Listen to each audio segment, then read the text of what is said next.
প্রেম ভালো নাই ওর মাথার বেড়ে প্রেম করে খাইছে শাঁকা হয়ে গেছে বাদান বাঁকা খায় শুধু বাদান গাঁদা যে খায় গাঁদা আল্লাহ দিবে সাজা যে খাবে ভুল করতেছে ও বাদান ভুল যে খায় মদ হারাবে বাদান জান্নাতের পথ যে খাবে সিগারেট তার নাই মুখের বেড়ে আর যে খায় বিড়ি তার ইমানে দইবে কিরি বিড়ি যারা খায় তাদের হাত দিয়ে গন্ধ মুখ দিয়ে গন্ধ দাড়ি দিয়ে গন্ধ টুপি দিয়ে গন্ধ জামা দিয়ে গন্ধ লেপ দিয়ে গন্ধ বাড়ি দিয়ে গন্ধ আমার হয় সন্দ ওর বউ থাকে কেমনে রে আল্লাহ সরকার ঠিক কিনে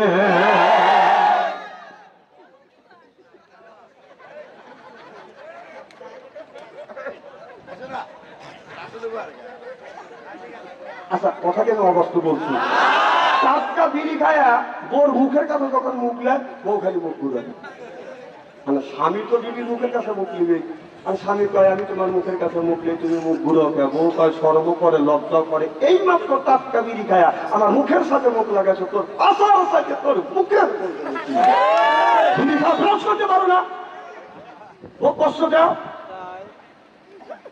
ইদানিং আমার দেখছি যারা পান খায় আমি নিজে পরীক্ষিত যে হুজুর আপনি বিড়ি আমার টয়লেটের মধ্যে আসে না নাই যদি বলেন হুজুর কিভাবে দেখলেন হ্যাঁ আমি নিজে দেখছি রমজান মাস যখন আজান দিতে কোনো স্টেনটা করিয়া ওষুধ দিয়ে নামাজ করি আমি টয়লেটের কাছে দাঁড়িয়ে টয়লেট বন্ধ ধুমো বড় হওয়া দিয়ে দিচ্ছি চিন্তা করলাম কিরি ব্যাপারটা রমজান মাস আবার ধুমো বড় হওয়া দিয়ে দিচ্ছি অত তো বুঝিনি আলের মানুষ বোঝে নিত আমি নক করলাম ভিতরে পুড়ে পুড়ে মনে লাগে নক করলাম একজন সিঙ্গেল দিচ্ছে তাহলে বোঝা গেল না ওখান থেকে উৎপত্তি হচ্ছে ইভিনিং দেখতেছি যারা পান খায় সপ্তাহে 70% লোক পান খায় আর টয়লেট করে বিশ্ব যদি না হয় মানা দিবে না এখন ওর বোর কাছে যাবো চলে ওর বউ সত্য কথা বলি আমি দেখলাম এক বুড়া টয়লেট থেকে বের হয়েছে মুখ করতে তুমি কই গেছিলে টয়লেটে তুমি কি করলে টয়লেট করলেন মুখে কি পান পান খুলে টয়লেট করলেন পান না খালি টয়লেট হয় না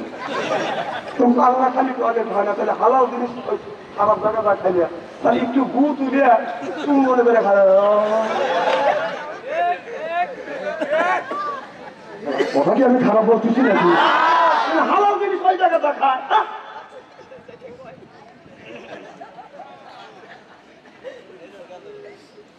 না না মা করবো ইস্তেরি আছি তুই ভাবছিস হ্যাঁ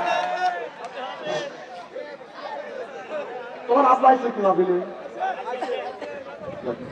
মার বাবা খেলছো এরকম খুব কি খারাপ লাগতেছে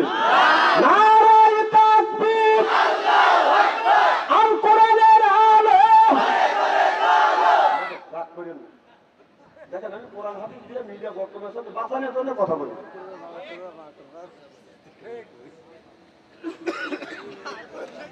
মুসলমান ভাইরা আল্লাহ হাবিবের উম্মতেরা ভালো করে লক্ষ্য করে শুনুর বাজান আমলে নিয়েছে বদন শুনতে হবে তাহলে আল্লাহ কোরআন কারিমের মধ্যে বলতেছে ইন্নাল্লাযিনা আমানু ইন্নামানি নিশ্চয়ই আল্লাযিনা যারা ঈমান আনবে ওই আল্লাহর উপরে ওয়া আমিলুস সালিহাত আর যারা নেক কাজ করবে নেক কাজের মধ্যে নামাজ আছে রোজা আছে হজ আছে যাকাত আছে কুরবানি আছে ভালো ভালো কাজ বাজান নেক কাজের মধ্যে বাজান ঢুকিয়ে গেছে আমাদের অনেক মানুষ আছে বাজান নামাজ কোনোদিন বাজান পড়ে না মাথা হলো বড় বড় জব পরনে হলো বাজান সালার সব এরপরে বাজার হাতে হলো বালা আর গলায় হলো পুতির মালা আমি হিসাব করে দেখলাম ওই লোকটা ওয়াদিনের শয়তানের শালা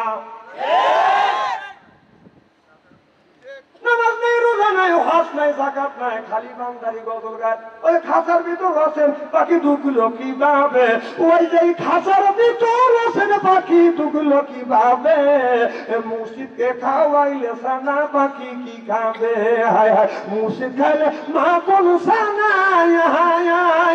পাখির তো খাওয়া হইল না মুর্শিদকে খাওয়াইলে সানা পাখি কি খাবে পাখি ভুক খাবে তা তোর কি এই পাখি বলে বেশি বেশি করে নামাজ পড়ো বেশি বেশি করে রোজা করো বেশি বেশি করে জিকির করো পাখি বলে আপনার বেশি বেশি করে কোরআন তেলাওয়াত করো আল্লাহর রাসূল বলেছে কুল্লু সাইল সেকালাতুল কুলুবিহিল যিকরুল্লাহ বেশি বেশি করে জিকির করলে কলবের ময়লা পরিষ্কার করে দিবে কে আল্লাহ কাপড় চোপড়ে যদি ময়লা পড়ে সাবান সোডা দিলে পরিষ্কার হয়। শরীরে একবার নয়, দুইবার নয়, 9 বার পর্যন্ত গিয়েছে আল্লাহর নবী আল্লাহর কাছে 9 বার ফেরত গেছে। এর মানে হলে একেবারে আল্লাহ ক্ষমা 5 ওয়াক্ত দিত, কারণ আল্লাহ বারবার চিন্তা করতেছে আমার নবী আমার বন্ধু আমার হাবিব আমার বাড়িতে আসছে, সরাসরি আল্লাহর সাথে নবীর মিরাজ হচ্ছে বাজার 9 বার। চিল্লাইয়া বল আল্লাহু আকবার।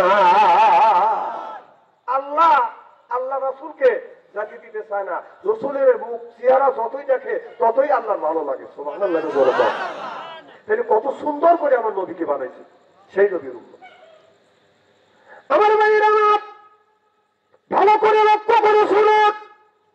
এবার মুসা আলাইহিস সালামের সাথে যখন সাক্ষাৎ হয়ে গেলেন, আল্লাহর নবী মুসা আলাইহিস সালাম বললেন, ইয়া রাসূলুল্লাহ, ইয়া হাবিবাল্লাহ, এখন কয় রাকাত কয় ওয়াক্ত দিয়েছে? আল্লাহর নবী বলেছে এখন 5 ওয়াক্ত নামাজ দিয়েছে। এবার মুসা আলাইহিস সালাম বলে, ইয়া রাসূলুল্লাহ, ইয়া হাবিবাল্লাহ, আপনি আবার ফেরত যান, 5 ওয়াক্ত নামাজ আপনার উম্মতেরা পারবে না।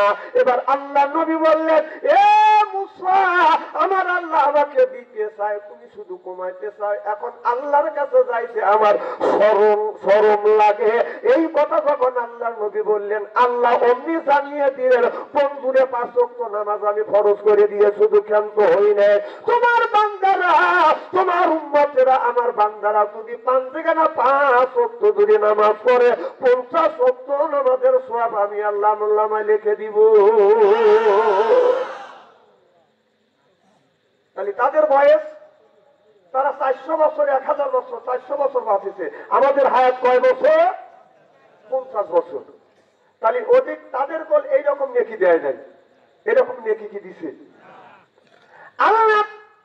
আল্লাহ নবীকে বললেন, ও আমার হাবিব, ও আমার বন্ধু, ও আমার দোস্ত। আল্লাহ নবী ওই দিন বলেছিল, আল্লাহ ওই জামানার মানুষ আমার আগে যতগুলি জামানা ছিল, ওই জামানার মানুষের হায়াত তুমি 400 বছর 500 বছর 1000 বছর 2000 বছর পর্যন্ত তুমি হায়াত দিয়েছিলে।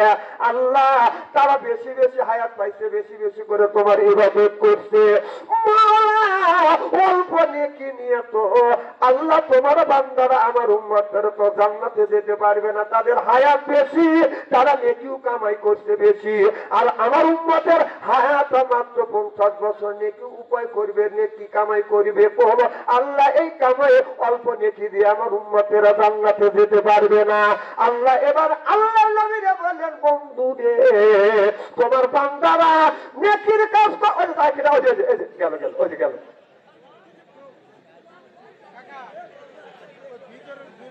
আচ্ছা, আপনারা কি আমার কালো বক্তা মনে করছেন নাকি?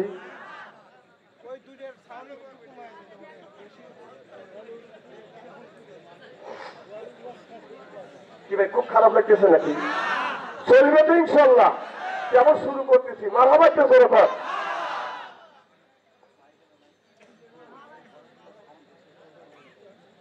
এদিক টাকা থাকেন, এদিক থাকেন। চেহারা কি একবার খারাপ নাকি? শোনেন, আলেম যতই কালো হোক, আলেমের চেহারার দিকে চা থাকলে সগীরা গুলো মাফ করে দেখে। সুবহানাল্লাহ তো জোরে কর। আলেম যতই কালো হোক, তার চেহারার দিকে চা থাকলে সগীরা গুলো মাফ করে দেয় আমার আল্লাহ। সুবহানাল্লাহ কর। আমার ভাইয়ের আমার আল্লাহ বললেন, বন্ধু ও আমার হাবিব, ও আমার দোস্ত, তোমার উম্মতেরা যদি কোনো নেক কাজ করবার জন্য যদি নিয়ত করে, এই নিয়তের বিনিময়ে আমি আল্লাহ একটা নেকি দিব। আর যখন এই নেকির কাজ যখন সম্পূর্ণ করবে, আমি একের উপরে নয়, একের উপরে আমি আল্লাহ গ্রেড মার্ক দিয়ে দেব। অর্থাৎ একটা নেকি কাজ যখন করবে, আমি আল্লাহ 10টা করে নেকি দিয়ে দিব। চিল্লাপান আল্লাহু আকবার। তাহলে ওদিকে 5 ওয়াক্ত নামাজ পড়লে বাদান আপনার 50 ওয়াক্ত নামাজের সওয়াব দিবে কে? একটা নেকির কাজ করলে 10টা নেকি দিবে কে? তাহলে ওদিক থেকে আমাদের নেকি কম না বেশি? আরো আছে, বলবো কি? নামাজ কয় ওয়াক্ত? জোরকাল আপনার বলেন 5 ওয়াক্ত, আমি বলি নামাজ হলো 9 ওয়াক্ত। সুবহানাল্লাহ, জোরকাল। আপনারা জানেন ফজর, যোহর, আসর, মাগরিব, ইশা কয় ওয়াক্ত? আপনার ফজরের পরে একটা নামাজ আছে, ওই নামাজের নামটা কি জানেন কিনা? হ্যাঁ ইশরাক। আর তারপরে আবার 10টা 11টার দিক আর একটা নামাজ আছে 4 রাকাত তাসকের নামাজ। এই যে কওয়া দিতে সুবহানাল্লাহ এটা জোরে কর। তাহলে 5 আর 2 কত হইল? জোরে কর। আপনার মাগরিবের পরে আবাবিল সুন্নাত আছে না নাই? 6 রাকাত। তাহলে কয় রাকাত? কত হলো? আর তাহাজ্জুদ নামাজ আছে না নাই? তাহলে কয় ওয়াক্ত? তাহলে বোঝা